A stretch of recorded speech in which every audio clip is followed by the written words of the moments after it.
Assalamualaikum warahmatullahi wabarakatuh.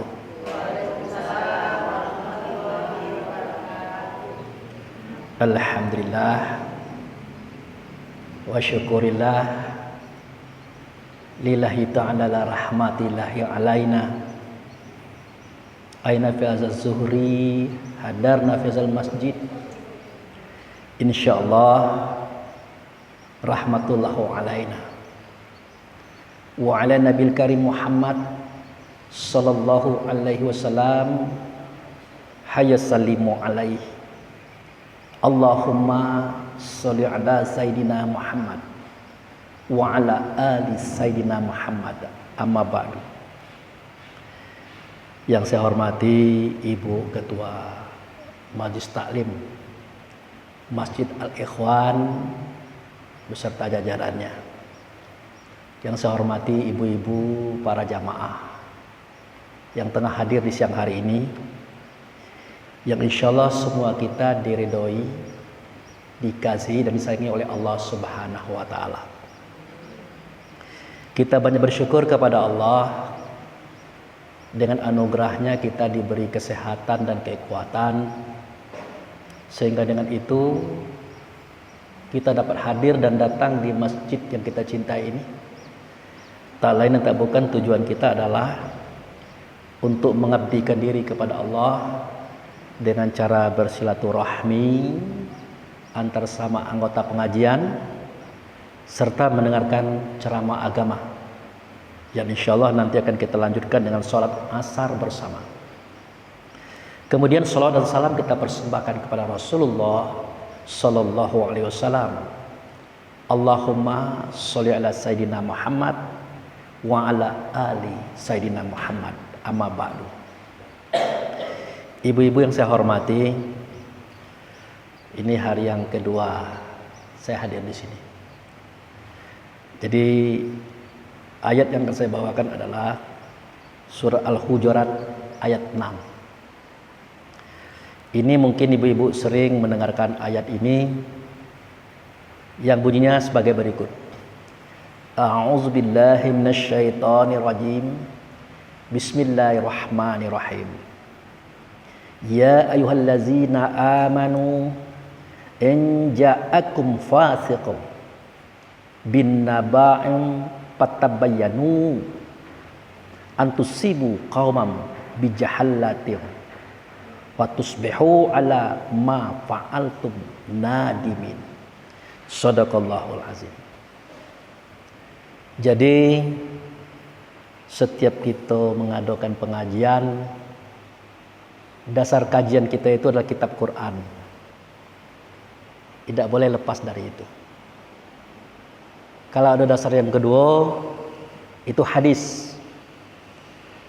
Nah, ayat ini tadi terjemahannya kira-kira begini.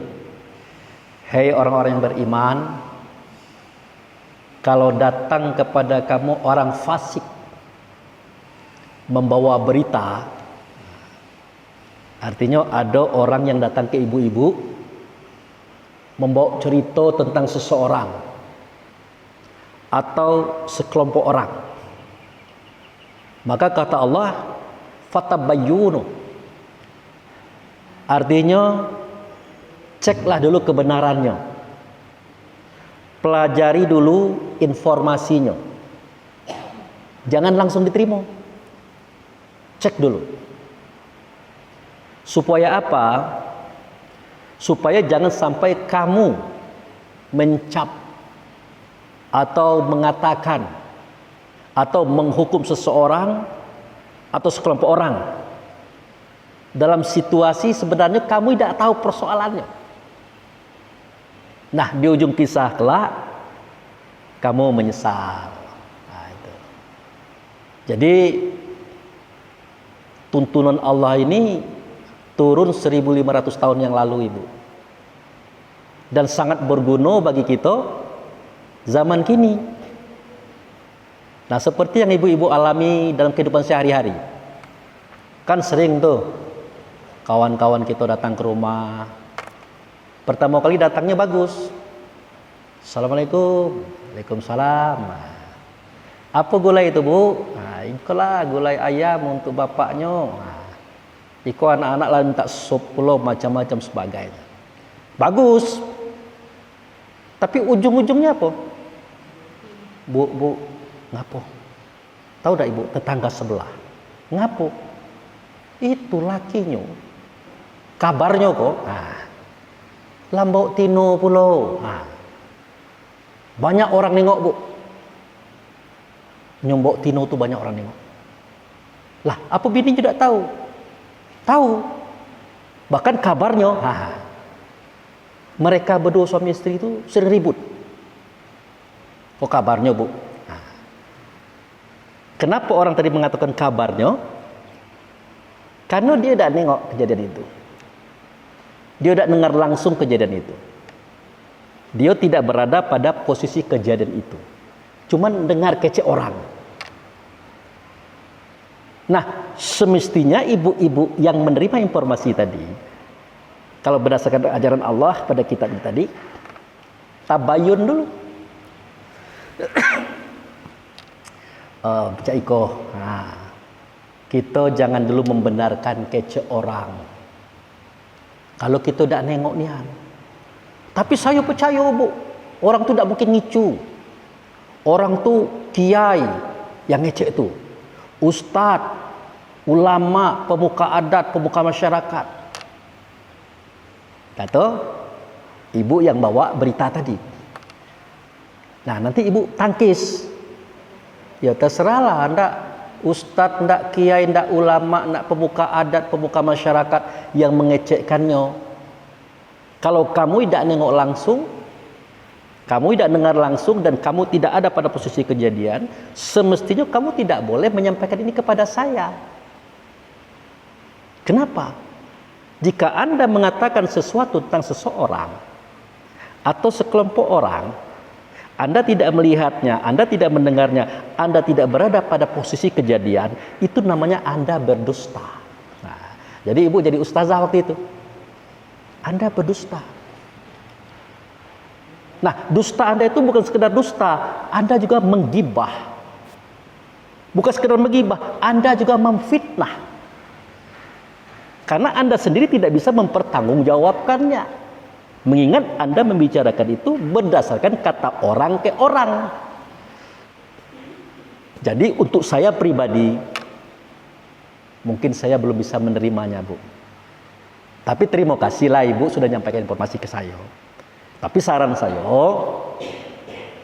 Ibu jangan ulangi lagi cerita cekku. Karena Ibu tidak tahu nian. Ibu tidak melihat nian, Ibu tidak mendengar nian, Ibu tidak berada pada posisi kejadian waktu itu. Ini saran saya, Bu, kalau Ibu nak megangnya. Nah, jadi Ibu nasihati seperti itu kawan tadi. Jangan sebaliknya. Oh, baru tahu saya. Oh, jadi cek itu ya. Wah, gawat. Sudah. Ala balik Ibu tadi, datang pula kawan lain ke rumah Ibu. Nah, kamu tahu dah ngapo? Laki si Anu tu lambok tino pulo. Dari mana Ibu tahu? Isyanu nyampaikan tadi. Ayat ikut lah pulo. Basebar serak-serak. Nah, itulah yang dimaksud oleh ayat ini tadi. Ya, jika datang orang fasik kepada kamu, membawa berita tentang seseorang atau sekelompok orang, kamu cek kebenarannya dulu. Kamu pelajari dulu. Kamu dalami dulu. Betul apa tidak? Kalau memang perlu. Tapi kalau tidak sibuk-sibuk, ya dosa kita pelajari. Ya sudahlah, kita dengar, kita diam, tidak usah kita kembangkan lagi. Kalau kita tidak sibuk-sibuk. Nah begitu. Jadi ibu-ibu yang saya hormati, di dalam agama kita ini cukup pelajaran tentang ini. Contoh begini, di dalam surah Al-Isra ayat 36 itu dikatakan, wala takfu ma laisa laka bi ilmu inna sam'a wal basyara wal futa. Ya, janganlah kamu perkatakan kata kalau kamu itu tidak tahu ceritanya tuh. Sesungguhnya pendengaranmu, penglihatanmu, hatimu akan ditanya Allah. Diminta pertanggungjawaban oleh Allah. Kecek-kecek kamu itu. bisa jadi Allah minta pertanggungjawaban itu di dunia ini. Bisa jadi. Dengan cara apa? Dengan cara orang yang kita kecek tadi datang ke kita. Kabarnya bapak ngomong itu ya. Ya. Dari mana bapak tahu? Dari Syanu. Nah, sebenarnya tidak seperti itu, Pak. Ceritanya tidak seperti itu. Keadaannya tidak seperti itu. Lah saya kan dengar kecek orang tuh. Tidak tahu saya. Yang saya tahu bapak ngomong itu. Kini saya akan laporkan bapak ke polisi. Nah, dilapor ke polisi. Terjadilah sebuah kasus namanya pencemaran nama baik. Jadi di dunia pun Allah menuntut orang itu melalui yang bersangkutan. Kan sering kita tengok, Bu, ya. Sehingga ibu dengar cerita ada orang yang dijelek-jelekkan, dikatok-katokan begini begitu. Tahu-tahu orang itu nuntut. Istilahnya tuh kasus pencemaran nama baik. Nah, ujung-ujungnya itulah tadi. Diadili, disidangi, dijatuhkan hukuman atas nama pencemaran nama baik. Ada masuk sel gitu. Nah, itu salah satu bukti bahwa benar kata Allah itu. Janganlah kamu perkatakan kata kalau kamu tidak tahu, kamu tidak ngerti. Sesungguhnya pendengaranmu, penglihatanmu, perasaanmu, hatimu akan ditanya oleh Allah, akan diminta pertanggungjawaban. Nah, di dunia Allah sudah tunjukkan itu melalui kasus-kasus pencemaran nama baik. Nah, sebenarnya itu Allah memperlihatkan kepada kita bahwa ayat itu adalah benar. Nah, itu. Kemudian di dalam surat As-Saff ayat 2 dan 3. Ya. Di situ dikatakan, ya ayyuhallazina amanu lima taqulu ma la taf'alun. Kaburan maktan indallahi an taqulu ma la taf'alun. Hai orang beriman, kenapa sih kamu memperkatakan kata yang bukan pengalamanmu? Kamu nengok laida, dengar laida, tahu persis kejadian laida, kok kamu menceritakannya? Besar benci Allah kepada kamu karena kamu menceritakannya. Nah, jadi banyak ayat-ayat yang mengajarkan kita supaya jangan memperkatakan kata yang kita tidak tahu. Karena hukumnya fasik. In ja'aka fasiqun binaba'i, jika datang orang fasik kepada kamu membawa berita, maka kamu cek kebenarannya. Jadi kalau ada orang yang membawa berita, ibu-ibu yang saya hormati, cuman karena dengar cerita orang ke orang, siapapun dia, apakah ustadz, apakah ulama, apakah kiai, apakah pemuka adat, dia ngecek itu berdasarkan cerita orang, perlu kita cek kebenarannya dulu. Supaya apa?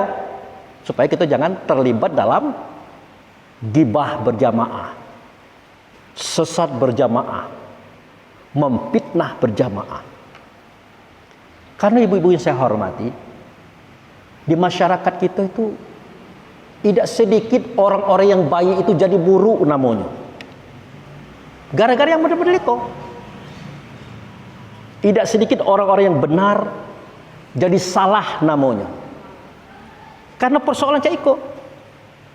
Dan tidak sedikit orang-orang yang berjasa jadi hilang jasanya karena persoalannya model itu. Nah, coba ibu bayangkan, seandainya ibu itu adalah orang yang baik, tiba-tiba dikecek orang begini-begini, akhirnya orang ngecekkan ibu tidak baik. Seandainya ibu adalah orang yang benar, oleh karena kecek ini, kecek itu, sambung ini, sambung itu, ibu jadi orang tidak benar di masyarakat. Atau ibu lah banyak jasa, pengajian diadakan, sering nyumbang macam-macam sebagainya. Tahu-tahu diburu-buru kata sudahlah ibu tu nyumbang tu ada tujuannya tu alayo pun. Bayangkan ibu, kalau kita ada pada posisi itu, sakit bu, dipitnah itu sakit, ya, diciptakan cerita buruk tentang kita itu sakit. Nah ini berkepanjangan. Nah kadang-kadang orang itu sudahnya mengupek, sudahnya menggibah, sudah dia memfitnah. Sehari, 2 hari, 3 hari dia lupa kejadian itu. Tapi penderitaan kita yang diupeknya, yang digibahnya, yang dipitnahnya, berhari-hari terasa sakit. Setiap orang datang, Pak Abu, benar tak kamu begitu-begitu? Kenapa? Itu Syanom ngomong. Jadi sakit perasaan kita. Nah, selama perasaan orang itu sakit, Ibu, selama itu perlu dosa mengalir kayak kita. Nah, dosa nganggur itu. Kita lagi sholat, Allahu Akbar. Kata kita, bersama itu dosa masuk ke kas kita. Kita lagi duduk dengan orang rumah, anak-anak bertamu. Teringat lagi kayak orang yang kita sakiti tadi. Masuk lagi dosa kayak kita. Nah, makanya berbahaya kisah ini kata Allah. Gara-gara apa? Gara-gara kita menerima informasi orang tanpa kita cek kebenarannya. Akhirnya kita menyampaikan pula. Jadilah kita orang yang berjamaah di dalam kesesatan, di dalam gibah, di dalam fitnah. Jadi intinya ibu-ibu saya hormati, kita sering nih, maka hati-hati Bu ya, hati-hati. Jangankan yang cerita-cerita itu Bu, sholat ya, sholat itu kan cahaya langit, cahaya bumi, cahaya batin kita kepada Allah. Hukumnya wajib apa sunnah sholat Bu? Wajib. Nah, sholat yang wajib itu saja, itu dalam surat An-Nisa ayat 43. Nanti Ibu cek Al-Qur'annya. Ya ayyuhallazina amanu la taqrabus shalah wa antum sukara hatta ta'lamu ma ta'kulun. Hei orang beriman, kamu jangan mendekati sholat. Nah, kamu jangan mendekati sholat. Mendekati jangan, apalagi ngerjokannya kata Allah. Bayangkan Ibu, sesuatu yang wajib Allah larang kita mengerjakannya. Kenapa? Karena kita sedang mabuk. Mabuk itu artinya tidak sadar. Kita tegak itu kenapa, kita rukuk kenapa, i'tidal kenapa, sujud kenapa. Sudah itu kita membaca Allahu Akbar sampai salam, yang kita kecek itu kita tidak ngerti. Itu namanya mabuk. Hatta ta'lamu ma ta'kulun. Sehingga kamu mengetahui yang kamu kecek itu apa, yang kamu ucapkan itu apa. Nah, ini tekanannya. Tapi Pak Ustadz, selama ini kami tidak tahu terjemahannya Pak. Cak mana nasib kami dengan sholat kami? Nah, kalau memang kita selama tidak tahu, tentu Allah punya pertimbangan. Nah, dengan adanya pertemuan kita hari ini, setidak-tidaknya kita mulai dari besok, mulai kita buka-buka buku terjemahan bacaan sembahyang, bacaan sholat. Supaya apa? Supaya tidak dilarang oleh Allah sholat. Kalau itu, biarlah Pak. Kalau memang Allah melarang, kami tidak sholat. Nah, tambah parah. Tambah parah. Parahnya apa? Inna awala yuhasibu min amali bani Adam as-sholah. Sesungguhnya yang pertama kali Allah hisab tentang amal anak Adam, yaitu masalah sholatnya. Iza sholahat faqad sholahat kulu amaluh. Iza fasadat faqad kulu amaluh. Jadi yang pertama kali dihisab oleh Allah itu tentang diri kita, amal kita, kegiatan kita, masalah sholat. Kalau sholatnya bagus, baguslah semua amal kita. Sedekah kita, nolong orang, bagus. Kalau sholatnya buruk, buruklah amal kita, buruklah perbuatan kita secara nilai ya. Nah, kalau sholatnya tidak ada pertimbangan Allah. Dianggap oleh Allah, walaupun kita banyak berbuat baik, dianggap tidak ada. Nah, parah lagi berarti. Itu, apalagi ibu-ibu. Ibu-ibu ini luar biasa. Kalau kami lanang ini tidak luar biasa, Bu. Jadi dulu ada kisah. Di zaman Nabi Muhammad kan bapak-bapak itu kan pergi berperang, jihad fisabilillah. Ada yang gugur, meninggal, ada yang selamat balik. Kata Nabi, yang gugur di jalan Allah semuanya masuk surga. Yang tidak gugur di jalan Allah masih hidup, tetap masuk surga, dapat harta rampasan perang, dapat kemuliaan dari Allah. Dengar itu ibu-ibu. Ya alangkah lemaknya jadi lanang. Ndak juga kami berperang kalau itulah. Nah, ada caranya kata ibu-ibu. Ngapo? Kita datangi Rasulullah. Kita protes. Jadi ibu-ibu itu protes dia. Datangi Nabi. Ya Rasulullah, ngapo kata Nabi? Alangkah lemak jadi lanang. Dia berperang di jalan Allah, gugur masuk surga. Tidak gugur, tetap masuk surga, dapat harta rampasan perang dan derajatnya diangkat. Saya minum, Bu. Jadi cak mana ibu-ibu? Kami tidak juga berperang. Wah, kata Rasulullah tidak cak itu nian. Nah, cak ini ibu-ibu. Ibu-ibu ini kalau cerita amal, cerita pahala, banyaklah ibu-ibu daripada bapak-bapak. Ibu-ibu cukup di rumah baik, masakkan bapak, cuci baju bapak, jaga harta bapak, jaga anak-anak bapak. Jadi pahala bapak itu apa yang dia buat, ibu dapat juga.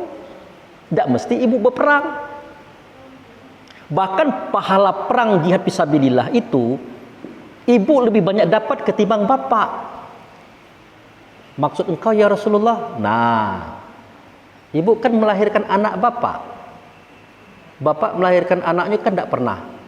Biasanya anak bapak dilahirkan oleh ibu.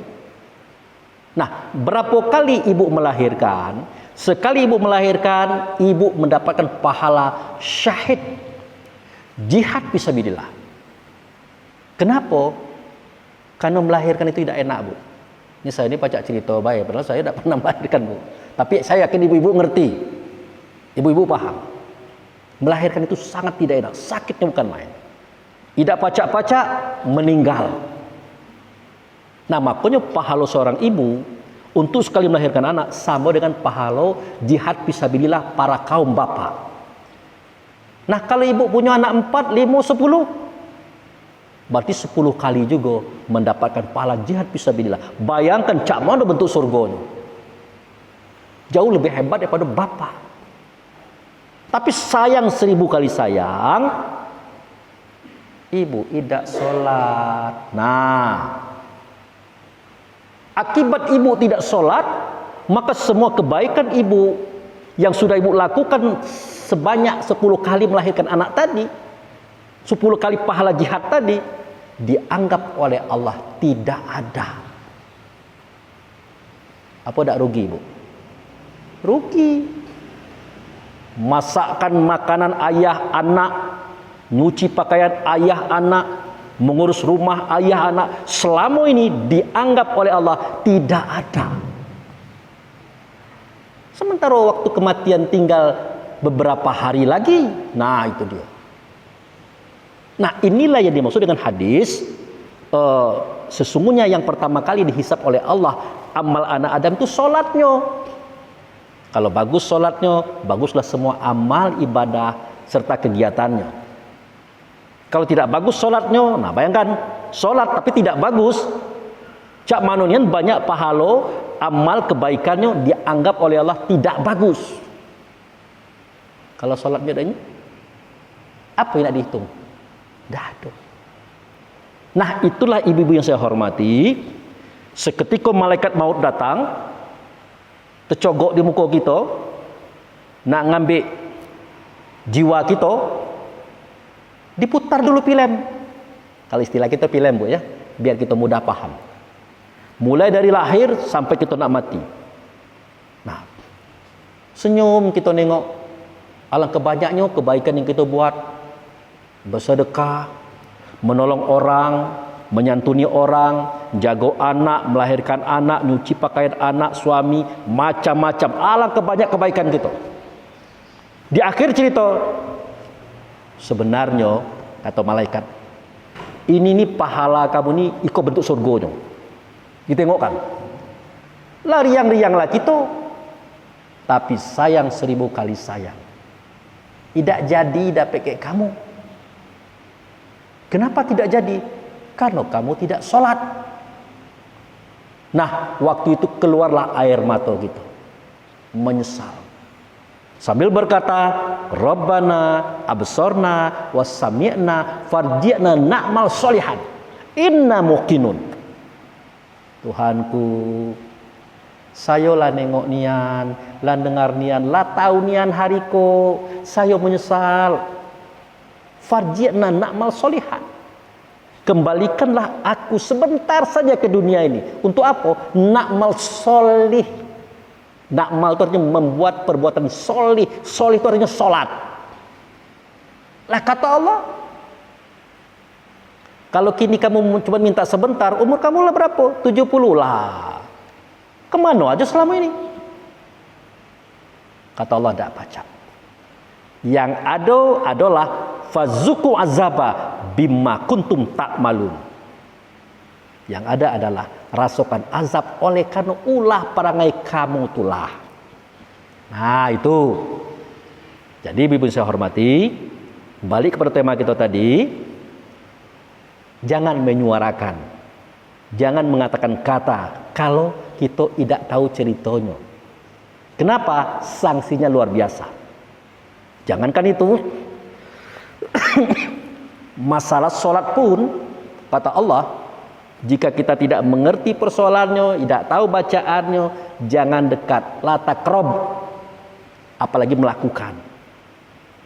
Kalau itu Pak Ustadz, tidak usahlah kami lakukan. Nah itu tadi efeknya, bahayanya. Tapi kalau kita memang selama tidak tahu, tidak apa-apa. Kita mulai saja belajar lagi, mengulangi lagi. Tapi kamilah tua Pak Ustadz, yang penting ada usaha. Nah kalau ada usaha, mudah-mudahan Allah akan berikan jalan yang terbaik bagi kita. Mungkin itu saja ibu-ibu yang saya hormati. Kalau ada nak bertanya, cak 15 menit. Ada waktu. Silakan ibu, siapa nak nanya? Silakan. Seperti kata Pak Ustadz, istrinya rajin sholat ya. Ini kembali, suami itu tak pernah sholat, gimana tuh? Istrinya rajin sholat, suaminya tidak sholat. Nah, tugas ibu adalah mengingatkan. Pak, jangan tidak sholat Pak. Kami tadi dengar pengajian dari Pak Ustadz Abu Fikri di Masjid Al-Ikhwan. Apa kata dia? Nah, ibu ceritakan cerita saya ini. Makanya saya bikin video, Bu. Ini setiap saya ceramah ini, yang mintanya banyak. Jadi mereka minta supaya saya rekam, supaya saya bagi. Sudah dikasih tahu, apa katanya? Sholat kapan mau? Nah, jadi tugas ibu hanya mengingatkan. Fazakir inama anta muzakir. Tugas kamu ingatkan dia. Tugas kita cuma mengingatkan. Nah, makanya dalam agama Islam kita tidak boleh membenci orang-orang yang salah. Tidak boleh. Orang tidak puasa tidak boleh kita benci. Orang tidak sholat tidak usah kita benci. Orang yang berbuat maksiat tidak usah kita benci. Tidak boleh. Kenapa tidak boleh? Tidak ada hak kita membenci mereka. Tapi kalau memang merasa penting nian, ya, kalau memang merasa penting nian, datangi saudara kita itu. Lakukan 3 hal. Pertama, watawasau bil haq. Nah, tausiahi saudaramu itu dengan kebaikan dan kebenaran. Itu pertama. Yang kedua, tidak juga mempan. Sebulan kemudian tausiahi lagi. Watawasau bis sabri. Tausiahi saudaramu itu dengan kesabaran. Tidak juga malah mengganas, nak mukul kita pula gara-gara itu. Sebulan kemudian datangi lagi. Tausiahi dia dengan kasih sayang. Watawasau bil marhamah. Tausiahi saudaramu dengan kasih sayang. Tidak ada dengan kebencian. Tidak juga doakanlah mereka. Mudah-mudahan mereka mendapat petunjuk. Itulah muslim yang baik. Tidak cek kita, wah itu tidak sembahyang itu. Ngapa kamu nak kasih sedekah dia? Udah usah dikasih. Ngapa? Tidak sembahyang, tidak puasa. Tidak boleh seperti itu. Tidak urusan kita itu. Tugas kita sedekah. Tugas kita membayar zakat. Tugas kita membantu. Tidak usah menghakimi orang. Urus baik diri kita. Karena kita ini banyak juga kekurangan. Paham ibu? Jadi ingatkan saja, tidak apa-apa itu. Nah kalau tidak juga apa-apa lebar, kita doakan. Oke. Yang lain, silakan ibu. Waalaikumsalam.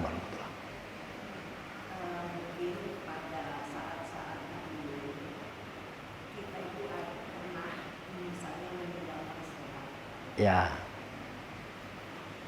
sholat itu yang kita pernah tinggalkan itu apakah harus ada pengganti? Kalau puasa kita pakai ya, tapi kalau sholat ya. Jadi pertanyaan ibu, mungkin kita pernah meninggalkan sholat, apakah ada kodonya? Nah, kalau dari sebuah hadis yang saya tangkap, Rasulullah pernah bersabda, tidak ada kodo di dalam sholat. Tidak ada kodo. Itu satu. Kemudian, persoalan kita tidak sholat, sebenarnya itu adalah persoalan kelalaian, kelengahan, atau mungkin pada waktu itu kita tidak mengerti persoalan. Nah, bagi Allah, jangankan masalah sholat ibu, semua kesalahan dan kekhilafan kita yang pernah kita lakukan selama ini, tapi hari ini kita sudah berubah menjadi orang baik, menjadi orang benar, menjadi orang jujur, maka semua itu Allah ampunkan dosa kita. Nah, itulah yang terjadi kepada mereka yang orang agama lain masuk Islam, ya. Nah, bagaimana mungkin mereka bisa melaksanakan kodo-kodo tadi kalau seandainya harus ada itu? Gitu. Jadi dalam pandangan saya, berdasarkan hadis yang saya tangkap tadi, tidak ada kodo di dalam sholat. Kalau puasa memang itu pun diusahakan tahun itu selesai. Misalnya kemarin 5 hari tidak puasa, nah tahun ini selesaikan puasa itu. Nah kalau sholat panjang sejarahnya, dan Allah tidak pernah menyatakan itu melalui Nabi Muhammad, tidak pernah. Sebagian orang mengatakan ado, mengkodo. Nah, jadi tidak ada salahnya kalau kita tidak nambah sholat kita dalam bentuk sholat sunat. Kata Nabi, sholat sunat itu menutupi kekurangan-kekurangan kita di dalam sholat. Nah, pengertiannya luas ibu. Bisa jadi kekurangan waktu kita sholat 5 waktu sehari itu. Bisa jadi menutupi kekurangan yang pernah kita tinggalkan. Karena Allah ini kan tidak sama dengan kita. Dia penyantun, pengasih, penyayang. Dia sangat mengerti persoalan kita. Nah, mungkin untuk menyelesaikan persoalan yang ibu pikirkan tadi atau kita pikirkan tadi, sholat sunat baik. Kalau subuh, sebelum subuh kan gitu. Kalau sudah subuh, kalau bisa jangan sholat. Karena Nabi tidak melakukan seperti itu. Nah, kemudian zuhur sebelum zuhur, sesudah zuhur, asar sebelum asar, sudah asar kalau bisa tidak sholat sunat maksudnya. Nah, karena Nabi tidak melakukan itu. Nah, maghrib sebelum dan sesudah, isya sebelum sesudah, tengah malam boleh. Nah, jadi begitu ibu. Jadi insya Allah tidak terlalu dibebankan, gitu. Itu bu ya. Oh gimana itu pak? Ada orang berpandangan, tidak apa-apa. Kita berbeda dalam pandangan Islam itu tidak apa-apa, tidak masalah. Oh dia mengatakan harus dikodo Pak Abu Fikri. Ya kalau memang harus dikodo silakan Anda kodo, tidak masalah. Kalau Pak Abu macam mana? Saya tidak. Kenapa? Pada waktu itu kesadaran saya belum sampai pada tingkatnya. Bahkan saya tidak tahu kalau sholat ini penting. Nah tetapi Allah Maha Pengampun, Maha Pemaaf, Maha Penyantun terhadap hamba-hambanya. Kebetulan Allah buka peluang, namanya sholat sunnah. Sunnah qobliyah atau sunnah ba'diyah dan beberapa sholat sunnah lainnya. Untuk apa kata Rasulullah? Untuk menutupi kekurangan-kekurangan sholatmu. Bisa berarti sholat 5 kali sehari semalam, bisa berarti yang sudah-sudah. Gitu bu. Oke bu? Ya. Masih ada? Boleh, silakan bu. Ya.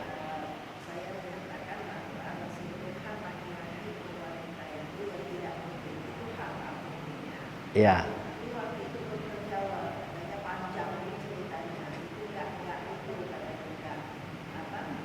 Tidak tuntas. Ya.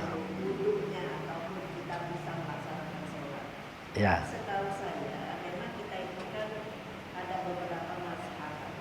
Ya. Kalau misalnya kita di Makkah, waktu kita kadang-kadang Tawaf.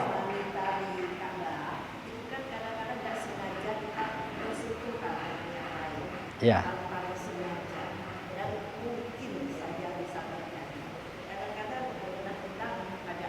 terbuka.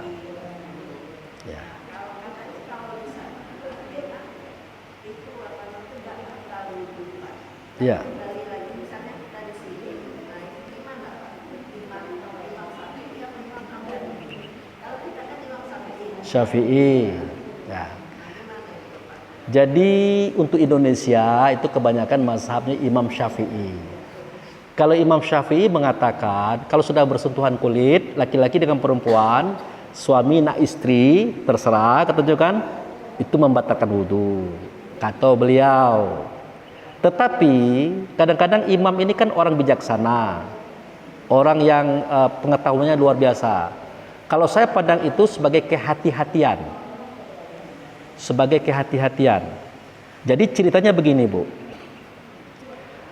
Cerita sentuh menyentuh ini, sebentar Ibu. Ini waktu kita lah dikit lagi.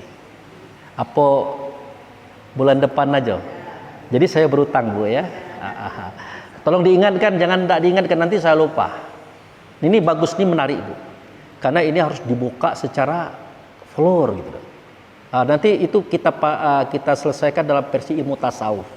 Kalau ilmu syariat tidak ketemu, Bu. Ya, kalau ilmu syariat, kitab Quran mengatakan wudu batal, hadis mengatakan batal.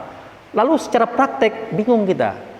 Kalau kita nak ngulang sudah tawaf, kita nak ke bawah lagi berwudu jauh, apalagi kita orang tua, orang rami. Nah, insya Allah kalau kita umur panjang, kita bertemu lagi, kita bahas itu. Oke, Bu ya. Nah, itu saja ibu-ibu yang saya hormati. Tidak saya berpanjang-panjang karena waktu kita 5 menit lagi. Jadi semoga tadi yang saya sampaikan surat Al-Hujurat ayat 6 tolong dibuka di rumah, dipelajari kembali. Hati-hati di dalam menangkap informasi dari siapapun. Itu. Katakanlah mungkin memang orang tu nengok, dengarnya ada pada posisi kejadian. Tinggal kita ukur diri kita. Perlu tidak kita membicarakan itu? Kalau tidak perlu ya sudahlah. Jangan sampai nanti dia membatalkan pahala kita, merusak ibadah kita, dan mengotori jiwa kita. Oke, Ibu? Oke. Itu saja Ibu yang bisa saya sampaikan kepada kita semua hari ini. Lebih kurang saya mohon maaf. Saya tutup saja. Wabillahi taufiq wal hidayah. Assalamualaikum warahmatullahi wabarakatuh. Doa ya. Oke. Jadi kalau baru 2 kali tidak tahu nih aturannya, doa Bu ya. Mari kita berdoa. Na'udzubillahi minasyaitonirrajim. Bismillahirrahmanirrahim. Ya Allah ya Rahman ya Rahim ya Malikal Qudusus Salam ya la ilaha illa anta. Allahumma ya Allah, fi hadza zuhri hadarna fi hadratika. Aina hadarna fi hadratika bizamina katsira. Fazalika faghfirlana ala dzunubana, faghfirlana ala dzunubana. Rabbana zalamna anfusana wa illam taghfir lana wa tarhamna lanakunanna minal khasirin. Rabbana fir lana wa liwalidayna warhamhuma kama rabbana syaghira. Allahumma ighfirlil mu'minin wal mu'minat, muslimin wal muslimat, al ahya'u minhum wal amwat. Rabbana hab lana min azwajina wa dzurriyyatina qurrata a'yun waj'alna lil muttaqina imama. Rabbana la tuzigh qulubana ba'da idh hadaitana wa hab lana min ladunka rahmatan innaka antal wahhab. Rabbana inna nas'aluka salamatan fid din wa afiatan fil jasadi wa izatan fil ilmi wa barakatan fil rizqi wa taubatan qabla al maut wa rahmatan indal maut wa awina fi sakaratil maut wal maghfirati ba'dal maut. Rabbana na'udzubika bi kalimatika tamati minal bala'i dunya balal akhirah azabi dunya zabil akhirah fitnati dunya fitnatil akhirah ala nafsina wal ahlina wal ikhwanuna wal a'maluna wal maluna la haula wala quwata illa billahi alil azim.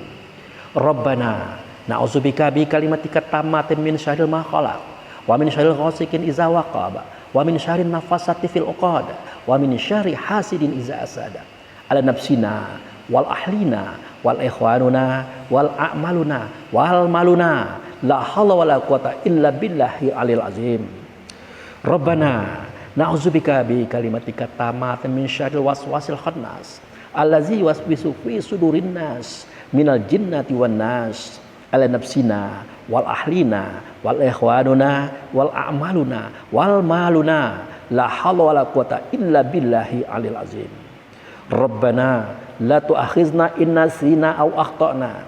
Rabbana wala tahmil alaina isran kama hamaltahu 'alal ladzina min qablina. Rabbana wala tuhammilna ma la taqata lana bi.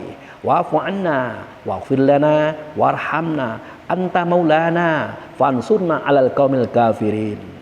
Rabbana fataqabbal minas sholatana wa siyamana wa takhasu'ana wa tadaru'ana wa zikrina wa qira'atal qur'anuna innaka ghafurur rahim.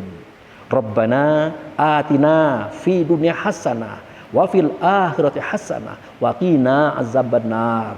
Rabbana subhanaka rabbil izzati ma yasifun wassalamun alal mursalin walhamdulillahi rabbil alamin. Demikian Ibu, terima kasih. Sekali lagi saya ucapkan assalamualaikum warahmatullahi wabarakatuh.